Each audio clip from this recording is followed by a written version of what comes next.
Welcome back to You Can Beatbox, the tutorial series where you will learn how to beatbox. Today's episode is part 3 in the mini-series on how to perform, and today we're going over how to act when you're on stage, aka stage presence, aka stage swagger.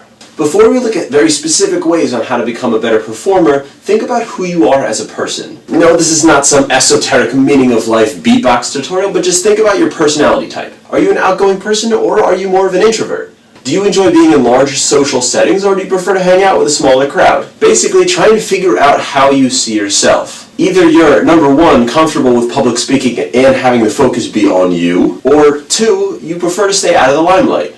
So whatever your personality type is, that's amazing because that's exactly what makes you who you are. For people who are already comfortable with public speaking and the likes, figuring out how to perform and be comfortable while you're performing isn't going to be that much of a stretch, but do continue watching the video just in case I can help you with anything else. And for those of you who aren't as comfortable being in like a big public setting, know that you have a big advantage. Typically, the quieter and more introverted someone is, as they work on their performing skills, the more expressive their beatboxing performance becomes, which adds so much musicality and depth to the art of beatboxing. But now let's move on to concrete steps to create that swagger.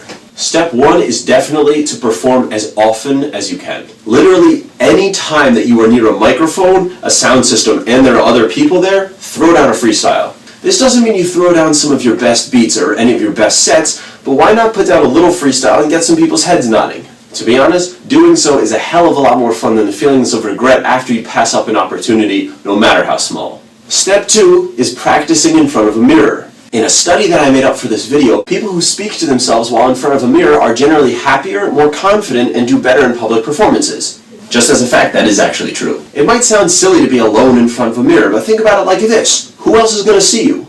Nobody. And all it can do is help your freestyling and your performance. Now step 3. Once you've actually gotten on stage and have opportunities to connect with the crowd, experiment with different ways to create that connection. Performing on stage with your eyes closed may help you focus on your set, but you'll connect a lot more with your audience if you're looking out at them. You don't necessarily have to make eye contact with them, but look out into the crowd. The more you do this, the better you'll be and the more connected you'll be with your audience. Remember, as much as you're there to perform, the audience is also there with you, and you want to share that experience together. Step 4. Consider performing with other friends or musicians. It can definitely be nerve-wracking to perform all by yourself in front of a big crowd if you haven't done it that much. And performing with other people can help so much with the nervous factor. Final and most important step is just have fun with it. Think for a second. You're beatboxing, which is clearly one of your favorite things to do, so don't worry about it. You're having fun. If you're having fun, you shouldn't let anything stress you out. That's about it for today's episode, but just to recap, here are the 5 suggestions from this video. Number 1, perform as often as you can. Number 2, practice in front of a mirror. Number 3, try and share the experience with the audience. Number 4, perform with other musicians and friends. And number 5, and most importantly, have fun. That's it for today. This has been You Can Beatbox, and next time we'll be getting back into normal sound tutorials and we'll be learning the dubstep roll.